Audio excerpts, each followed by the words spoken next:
Good morning tenth class, how are you? I hope you're fine. Tenth class, आप लोगों को मालूम है आपके चैप्टर चल रहा था ग्रामर स्किल्स में समास। कौन सा चल रहा था? समास। बच्चों, हम लोगों ने अवयवी भाव समास था वो हम लोगों ने कल कंप्लीट कर लिया था। कंप्लीट कर लिया ना कल अवयवी भाव समास हमने। आज हम स्टार्ट करेंगे तत्पुरुष समास। कौन सा स्टार्ट करेंगे हम? तत्पुरुष समास। देखिए, तत्पुरुष समासे प्रायेण उत्तरपदार्थस्य प्रधानता भवति। यथा राज्ञः पुरुषः राजपुरुषः, अत्र उत्तरपदं पुरुषः अस्ति, तस्य एव प्रधानता अस्ति। राजपुरुषम् आनय इति उक्ते सति पुरुषः एवं आनीयते न तु राजा। तत्पुरुष समासे पूर्वपदे या विभक्ति भवति, प्रायेण तस्याः नाम्ना एवं समासस्य अपि नाम भवति। यथा तत्पुरुष समास में प्राय उत्तर पदार्थ की प्रधानता होती है, जैसे राज्ञ पुरुष राजपुरुष। यहाँ उत्तर पद पुरुष है, उसकी ही प्रधानता है। राजपुरुष आने, यह बोलने पर पुरुष ही लाया जाता है, न कि राजा। तत्पुरुष समास में पूर्व पद में जो विभक्ति होती है प्राय उसका नाम ही समास का नाम भी होता है। जैसे देखो, फिर से देखो इसकी डेफिनेशन क्या कहना चाह रहा है। तत्पुरुष समास में प्राय उत्तर पदार्थ की प्रधानता होती है, जैसे राज्य पुरुष राज्ञ पुरुष राजपुरुष। यहाँ उत्तर पद पुरुष है, उसकी ही प्रधानता है। राजपुरुष आने, यह बोलने पर पुरुष ही लाया जाता है, न कि राजा। तत्पुरुष समास में पूर्व पद में जो विभक्ति होती है प्राय उसका नाम ही समास का भी होता है। जैसे कृष्णश्रुत द्वितीय तत्पुरुष। ग्रामगतः द्वितीय तत्पुरुष। हरित्रात तृतीय तत्पुरुष। भूतबली चतुर्थी तत्पुरुष। चोरभयम पंचमी तत्पुरुष। राज्ञपुरुष राजपुरुष षष्ठी तत्पुरुष। अक्षशौंड सप्तमीता पुरुष। कर्मधारय समास देखिए, यदा तत्पुरुष समासस्य द्वयोः पदयोः एका विभक्ति अर्थात समान विभक्ति भवति, तदा से समानाधिकरण तत्पुरुष समासः कथ्यते। अयमेव समासः कर्मधारय इति नाम्ना ज्ञायते। अस्मिन् समासे साधारणतया पूर्वपद विशेषणम् उत्तरपदञ्च विशेष्य भवति, यथा नीलं कमलं नीलकमलम्।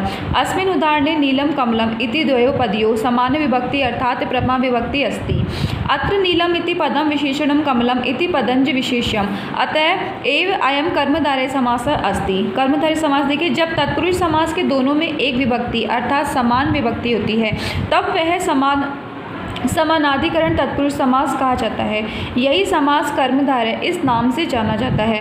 इस समास में साधारणतया पूर्व पद विशेषण और उत्तर पद विशेष्य होता है, जैसे नीलम कमलम नीलकमलम। इसने क्या कहा बच्चों? कर्मधारय समास के अंदर जब तत्पुरुष समास के दोनों में एक विभक्ति अर्थात समान विभक्ति होती है तब वह समानाधिकरण तत्पुरुष समास कहा जाता है।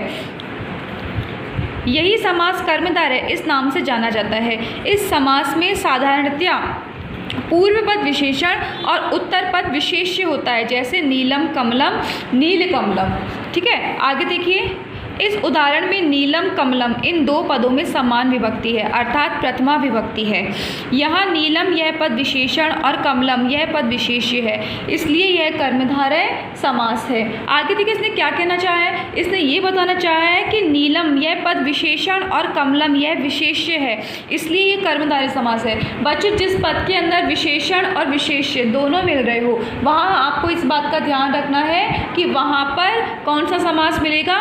कर्मधारय समास। और बच्चों, थोड़ा सा मैं आपको एक बात बता दूं, जहाँ पे पुरुष प्रधान की, ठीक है ना, पुरुष पद प्रधानता हो, पुरुष पद की प्रधानता होती है ना, वहाँ तत्पुरुष समास है। फिर चाहे एग्जाम्पल्स इनके अलावा कोई और दूसरे भी आ जाए, तुम्हारे को सॉल्व करने में दिक्कत नहीं आएगा। सिर्फ शब्द ये पहचानना पड़ेगा आपको कि कहाँ पुरुष प्रधानता है। पुरुष की प्रधानता जहाँ मिलेगी ना वहाँ तत्पुरुष समास मिलेगा, और जहाँ पर विशेषण प्लस विशेष्य कैसे कि कोई सेंटेंस बोला जा रहा है उसके अंदर कोई विशेष बात बोली गई है, और विशेषण आप जानते हैं किसे कहा जाता है ना।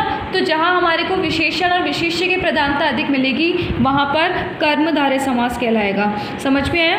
आगे देखिए, इसके उदाहरण है, इसके उदाहरण निम्नलिखित है। विशेषण विशेष्य कर्मधारय। संस्कृत विग्रह है पीतम अंबरम इति, हिंदी में विग्रह है पीला है जो वस्त्र, पीताम्बर। समास में क्या बोलेंगे इसे? पीताम्बरम। रक्तम कमलम इति, लाल है जो कमल, रक्त कमलम। आगे देखिए, वीर पुरुषः इति, वीर है जो पुरुष, वीर पुरुषः। दीर्घारज्जु इति, लंबी है जो रस्सी दीर्घारज्जु। कुत्सित राजा इति, बुरा है जो राजा कुराजा।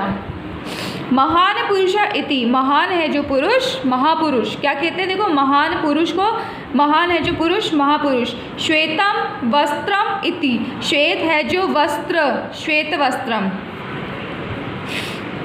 आगे देखिए, उन्नतः वृक्ष इति, उन्नत है जो वृक्ष उन्नत वृक्ष।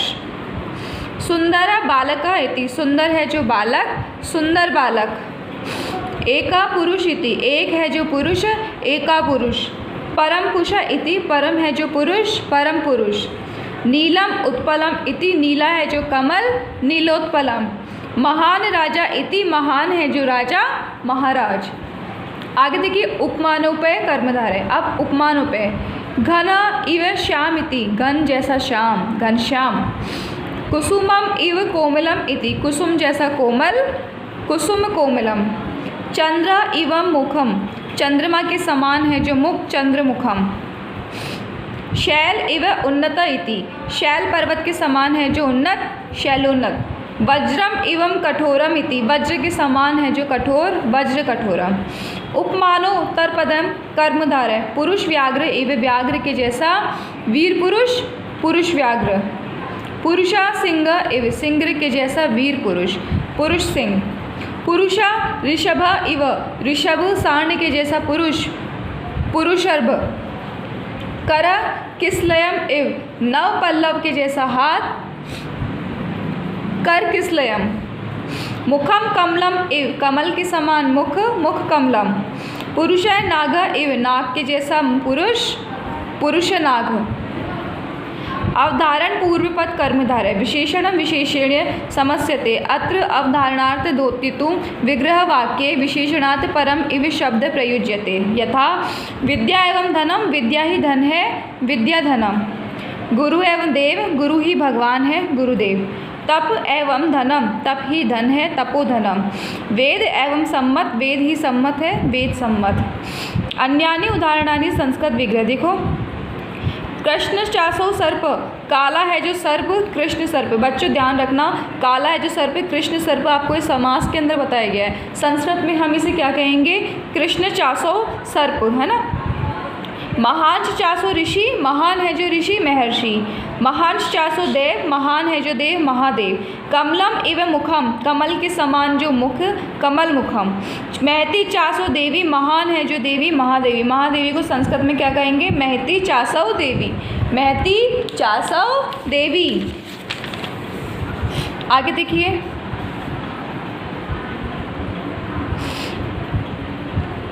महान चाशो मुनि, महान है जो मुनि महामुनि। नीलम च तत् कमलम, नीला है जो कमल नील कमलम। ज्येष्ठ च यह पुत्र, ज्येष्ठ है जो पुत्र ज्येष्ठ पुत्र। समझ आया बच्चों, कर्मधारय समास के आपको विशेषण और विशेष्य की उसकी विशेषता भी बताई गई है ना। विशेष्य और विशेष उसकी क्वालिटी क्या है, और विशेषण उसमें क्या बताया गया कि उसकी जो विशेषता है। द्विगु समास, संख्या पूर्वो द्विगो इति पाणिनीय सूत्रानुसारम यदा कर्मधारय समासस्य पूर्वपदम संख्यावाची उत्तरपदवाची संज्ञावाची भवति तदा स द्विगु समास कथ्यते। अयं समासः प्राय समूहार्थे भवति। समस्त पदम सामान्यतया नपुंसकलिंग एकवचने अथवा स्त्रीलिंगस्य एकवचने भवति। अस्य विग्रहे षष्ठी विभक्ते प्रयोग क्रियते यथा द्विगु समासः संख्या पूर्वो द्विगु।